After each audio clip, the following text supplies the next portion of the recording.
Muito bem, pessoal. Então, dando continuidade a essas aulas iniciais da base da imunologia, eu vou tratar nesse vídeo da imunidade inata, né? Nós já tivemos ontem uma apresentação sobre de que forma o sistema imunológico se organiza e hoje a gente vai focar nessa parte da imunidade que é mais antiga, se a gente for avaliar a evolução, mas é muito importante, né?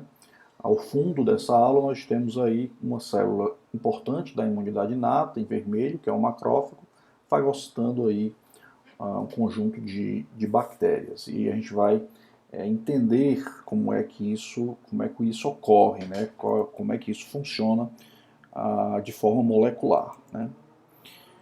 Aqui são alguns objetivos de aprendizagem. A gente tem que diferenciar as imunidades inata e adaptativa, que vocês provavelmente já sabem, conceituar essas siglas para reconhecer o que é um padrão molecular associado ao patógeno, ao dano, ou os receptores de reconhecimento padrão. Reconhecer e classificar a importância das barreiras químicas, físicas, inflamatórias e antivirais, a gente vai falar de cada uma delas. Descrever as funções das moléculas envolvidas, o papel da inflamação, o mecanismo antiviral e correlacionar as funções de colaboração entre a resposta imune inata e a resposta imune adaptativa. Por que é importante uma aula sobre isso? Porque, na verdade, a resposta imune inata ela vai acabar atravessando todas o entendimento das doenças infecciosas, não é? Por quê? Porque ela é uma resposta inicial aos micro-organismos, ela pode prevenir, não é? No caso da pele, da mucosa, do muco, né? Ele evita a infecção, ela pode controlar, através do que a gente viu agora dos macrófagos, ou eliminar a infecção. Estimula respostas adaptativas e, como falei, existe a defesa inflamatória, antiviral, química e física. Então a imunidade inata tem algumas características e algumas células e algumas moléculas que estão mais associadas a ela, né? São os fagócitos, as células dendríticas, as células NK, os linfócitos intraepiteliais, o sistema complemento, tudo isso faz parte da imunidade inata e tudo isso está já pronto, né? já disponível para contra-atacar, vamos dizer assim, a infecção. Isso nós já vimos na aula passada, eu não vou entrar em detalhes, mas é importante que a gente trace sempre esse paralelo para a gente reconhecer qual é a relação entre especificidade, diversidade, memória, reatividade ao próprio, barreiras químicas, proteínas sanguíneas e células que fazem parte da imunidade inata e do que fazem parte a imunidade adaptativa. Só para a gente ver aqui as células, né, os linfócitos, são as células principais da imunidade inata, né, os linfócitos B, os linfócitos T. Só existe, como falei na aula passada, um linfócito que é relacionado à resposta imune inata, que são as células NK, que é um grande linfócito granular. Então, esses micro-organismos, eles têm padrões que são muito conservados entre eles. E praticamente é um RG de que é um micro-organismo, ou seja, é uma identificação de que ele não faz parte do nosso self. Então, como falei, o epitélio é uma importante barreira, não é?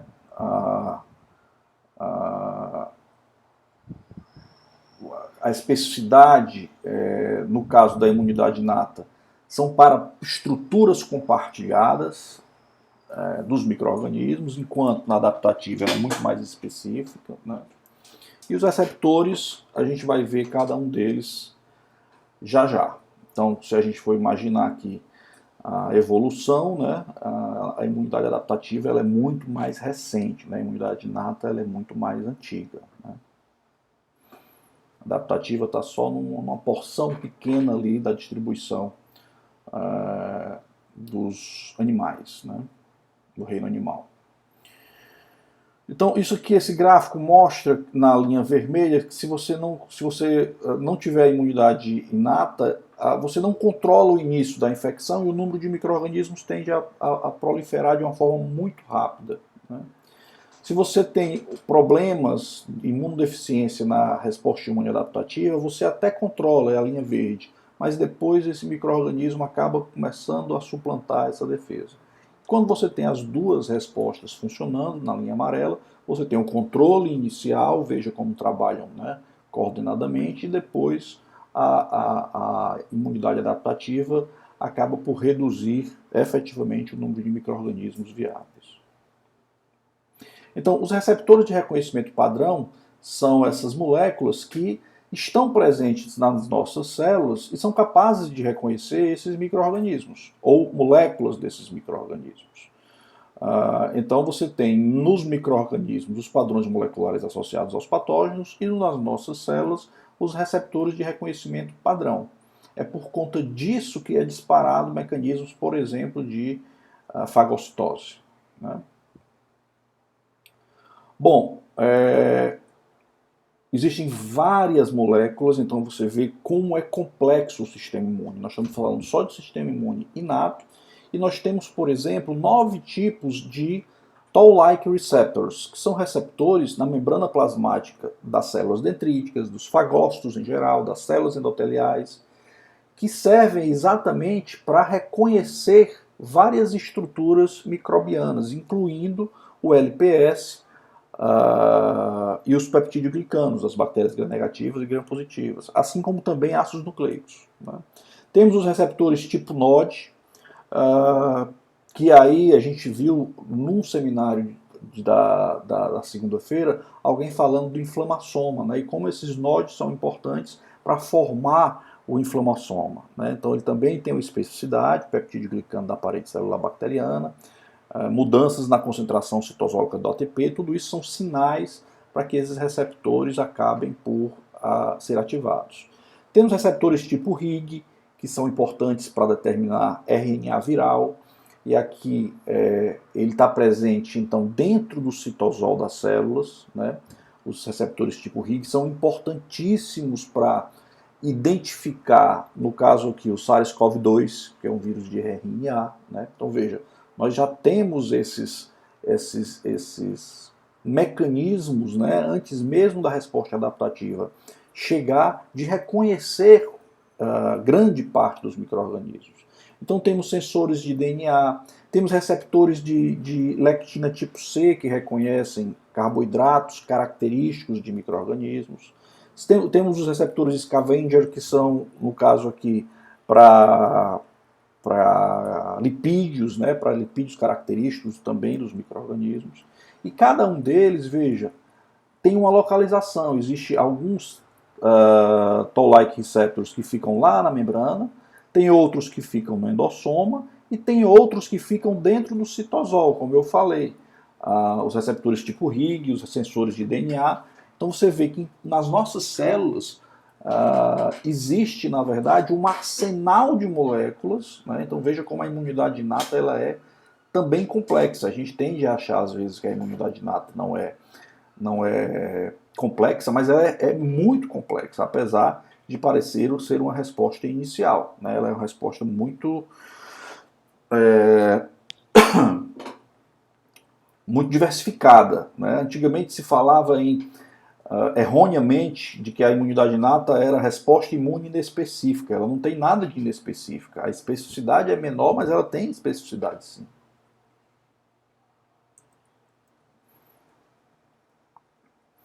Bom, componentes celulares, nós temos as barreiras epiteliais, como eu já falei, tem os peptídeos antimicrobianos, né, e temos os linfócitos intraepiteliais, né. Se a gente fosse estudar cada um desses itens, pessoal, dava, na verdade, um curso de cada um deles. Por exemplo, defensinas é o mundo. Então, veja, são peptídeos que nós temos que se encaixam na membrana de alguns micro-organismos e simplesmente provocam um dano nessa membrana, né? Existem vários modelos para explicar como é que esse dano ocorre, né? E algumas células, né, nas mucosas, como as células de Pannet, são capazes de produzir esses peptídeos antimicrobianos, né? É claro que isso é numa condição que nós acreditamos ideal. Na verdade, tudo vai depender da característica dos micro-organismos que estarão nessa mucosa e a partir da característica, da densidade, da qualidade desses micro-organismos, há essa plasticidade da resposta imune que está aí por trás ou até no meio, né, do epitélio. Os fagócitos são muito importantes, né? As células dendríticas, por possuírem uma área de superfície muito grande, elas são capazes de fagocitar uma quantidade grande de micro-organismos, né? Ela tem esse nome exatamente por parecer um dendrito de uma célula nervosa, né?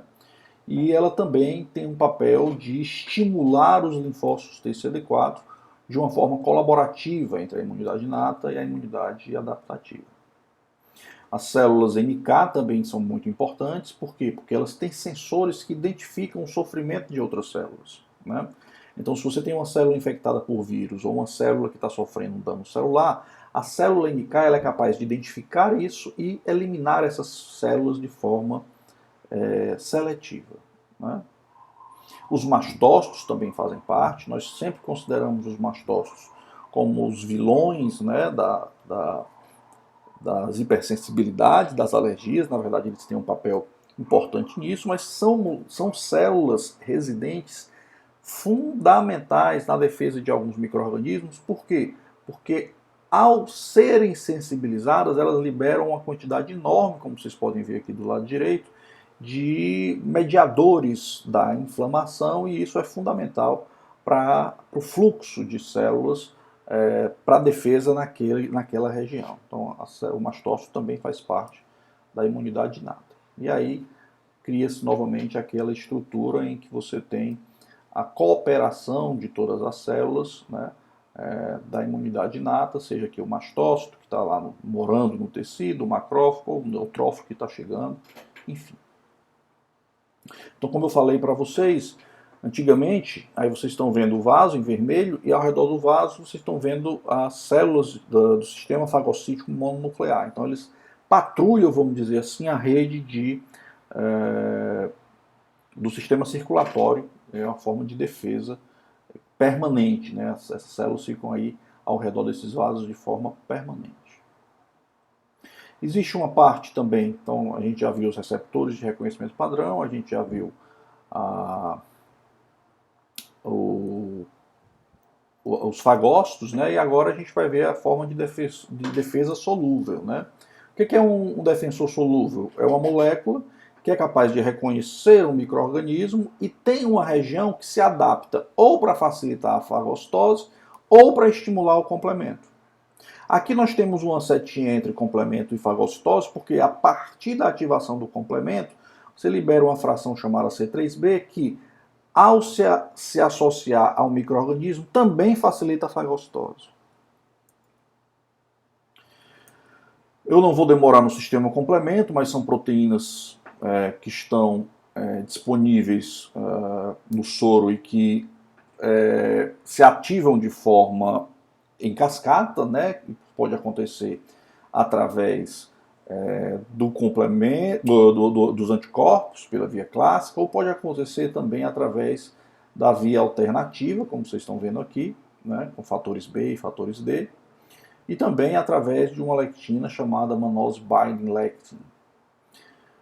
O fato é que, independente da via de ativação, você tem, no final das contas, uma C5 convertase, ou seja, uma enzima que vai clivar C5, e isso leva ao complexo de ataque à membrana, que perfura a membrana desses micro-organismos, né? Então, a partir da ativação desse complemento, você acaba gerando uma lesão na membrana dos micro-organismos, ou seja, mais uma estratégia essa disponível no soro, que ao encontrar o micro-organismo se ativa em forma de cascata para produzir o dano no micro-organismo. Mas antes de produzir o dano, que é a lise ali do micro-organismo, a gente tem também a liberação de uma fração chamada C3A, que promove inflamação, ou seja, o C3A liberado da ativação do complemento é capaz de estimular mastócito, por exemplo, né? Temos o C3b, que é uma opsonina, ou seja, ele se deposita na superfície do micro-organismo e isso facilita a fagocitose, né? E aí no final você tem também o complexo de ataque à membrana. As pentraxinas, então o complemento é isso, as pentraxinas é o grupo mais velho das proteínas pentaméricas, né? E quem é esse povo, né? É o PCR, a proteína C reativa, o amiloide P-sérico, né? A pentraxina, então, tudo isso são proteínas da fase aguda. Por quê? Porque elas podem aumentar em uma infecção até 1000 vezes no soro dos pacientes, né? E isso é importante não só para o clínico identificar que está acontecendo algo naquele organismo, mas ela aumenta por quê? Porque ela pode, dessa forma, modular a inflamação e pode facilitar a opsonização, ou seja, facilitar a fagocitose desses micro-organismos que estão invadindo. Então aqui nós temos uma sequência, né? Você tem a parte inicial do reconhecimento através dos TLRs, né? Por exemplo, de células dendríticas ou macrófagos. Esses macrófagos acabam estimulando a produção de várias citocinas, entre elas a IL-6, que estimula as células do fígado a produzir e aumentar a liberação dessas proteínas da fase aguda. Então, as proteínas da fase aguda, como a proteína C reativa, o amiloide P-sérico, eles são importantíssimos para o reconhecimento inicial do micro-organismo. Então aí você tem novamente o mesmo gráfico aqui da Genway, né? O L6 estimulando o fígado a produzir algumas proteínas da fase aguda, e essas proteínas da fase aguda posteriormente facilitam, por exemplo, a fagocitose. Bom, uma outra vertente é a inflamação, né? Que na verdade existe uma fase celular da inflamação, mas também existe o edema, né? Então tudo isso que envolve esse processo também faz parte da imunidade inata, né? E aqui a gente vê como isso se relaciona novamente, né? Nós temos os mastócitos, que liberam mediadores como as citocinas, que estimulam a migração de célula, que estimulam a migração de monócito para o local do tecido, e aí lá ele se diferencia em uma célula residente, o macrófago. Você tem no soro, né, o sistema complemento, que também pode estimular mediadores inflamatórios, enfim. Tudo isso gerando o processo inflamatório que a gente conhece. Então, resumindo, né, nós temos lá o micro-organismo, foi reconhecido por um TLR ou por um fragmento de complemento, ou mesmo através do estímulo de uma citocina. Isso estimula a produção, através de fatores de transcrição, de citocinas pró-inflamatórias como o TNF, o L1, IL-6 e IL-12. Isso leva à imunidade adaptativa, né? Então é mais uma forma de casar aí a imunidade inata adaptativa. A gente já viu que as células da imunidade inata também apresentam antígenos, né? Então apresentação de antígeno, estímulo com citocina, tudo isso são formas de colaboração entre a imunidade inata e a adaptativa. Além disso, tem os fatores microbicidas, como os intermediários reativos do oxigênio e também do óxido nítrico, que também são estimulados a partir desse reconhecimento dos receptores de reconhecimento padrão.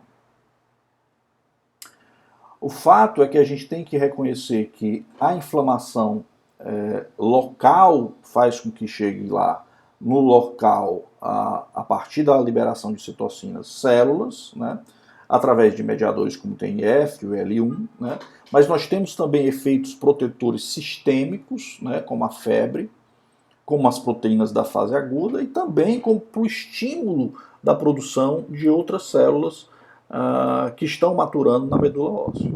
Se essa inflamação ultrapassa um determinado limite, aí você tem os efeitos patológicos sistêmicos dessa inflamação, que não é o objetivo dessa aula, mas é importante saber que nesses casos aí existem sim as drogas para que se previna esses efeitos patológicos, como a redução do débito cardíaco, como a produção de trombos, como a resistência à insulina, enfim. E para terminar, nós temos também, fazendo parte da imunidade inata, a resposta antiviral. Né? Você tem, então,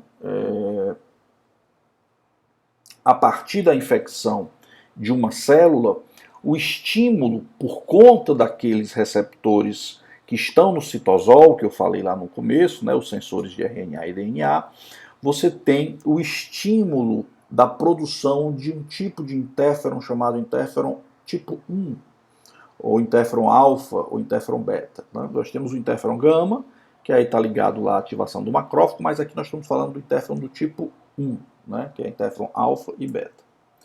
E aí essa célula passa a produzir, essa célula que está infectada passa a produzir os interferons. E o que eles fazem? Dois genes das células que receberam essa informação, ou seja, células vizinhas à célula infectada, são desreprimidos. Um desses genes inibe a síntese proteica e o outro degrada RNA mensageiro.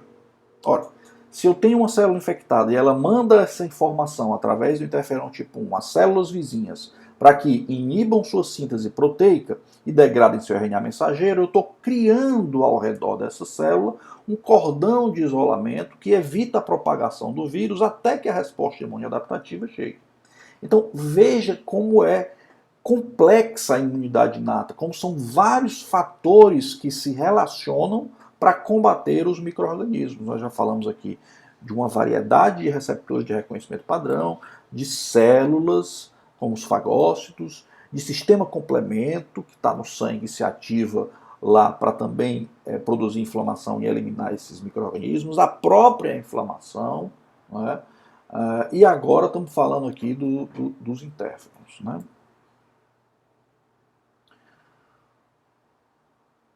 Então isso é a mesma coisa, né? O estado antiviral ao redor da célula e por isso o vírus deixa de se propagar e enquanto aguarda aí os linfócitos TCD8 da imunidade adaptativa. Né? Existem várias formas de se estimular a resposta adaptativa a partir da resposta inata. Uma delas eu já falei, algumas delas eu já falei. Né? Então nós temos aqui no ciclo vermelho lá, verde, as células da imunidade inata, neutrófilo, NK, macrófago, né, célula dendrítica. Então essas células, elas, especialmente a célula dendrítica, pode estimular as células T. As citocinas produzidas por essas células também estimulam os linfócitos a se diferenciarem para um determinado polo. Né? E assim também existe a colaboração inversa. Os linfócitos T produzem interferon gama que estimulam o macrófago, por exemplo. Né? Então existe, a gente separa a imunidade da imunidade adaptativa para explicar melhor, mas tudo isso está acontecendo e tem a sua cinética de funcionamento de forma coordenada e integrada.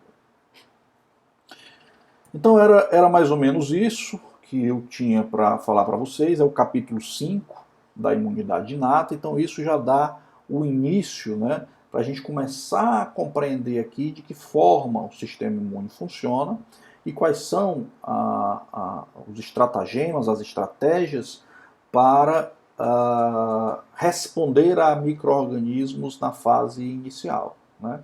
Então aqui já dá para entender como é que a imunidade inata responde a bactérias, a vírus, né, a parasita, tudo isso a gente acabou falando aqui só na aula de imunidade inata.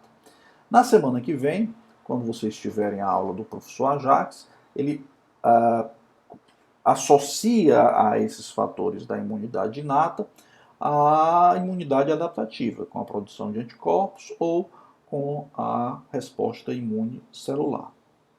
Então eu espero que isso ajude vocês a compreender melhor.